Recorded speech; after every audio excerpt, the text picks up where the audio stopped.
kawali. Pag mainit na yan, ilalagay na natin to kasi mainit na po siya.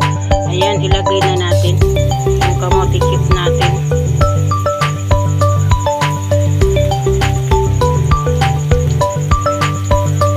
Ayan, haluin natin para hindi sila dumikit-dikit. Madali lang tong maluto guys, lalo na pag ganito yung pakahiwa nyo, maliliit lang, maninipis. Yan, nag-try po ako nagluto nito, tapos binenta ko dun sa loob ng school. Maano naman ang tawag nun, mabili naman, kumbaga sa Bicol masulong, mabenta to guys, kamote chips.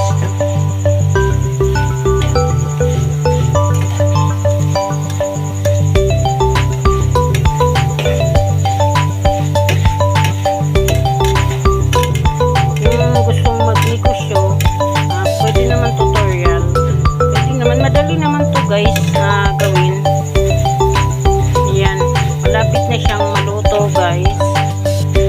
Kunting na lang, kasi sarado yung tindahan namin, kulang yung oil. Pinagtsagaan ko na lang yung konting oil po. Depende sa inyo po kung ilang ilalagay yung oil, o isang bote, o isang liter, 1 liter. Ayan, hintayin lang natin maluto to guys.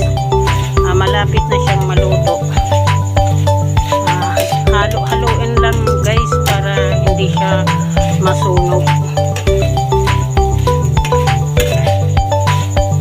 Tapos yung apoy nito, low heat lang po guys, hindi malakas ang apoy kasi masusunog itong linuluto natin ng kamote chips. Kasi ito hindi naman talaga to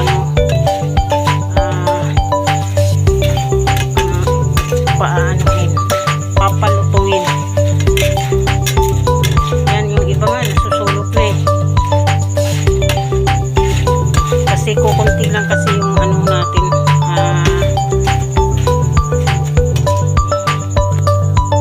yung oil natin guys. Yan, nahulog na. Lagyan na natin kasi luto na yan.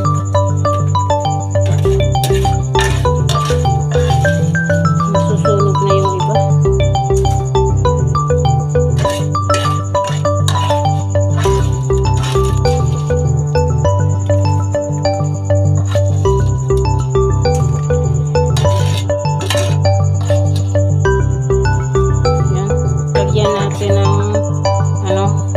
Lagyan na natin ulit.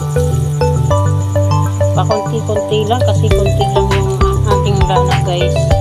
Yung oil sa Bicol kasi lana. Dito sa Tagalog po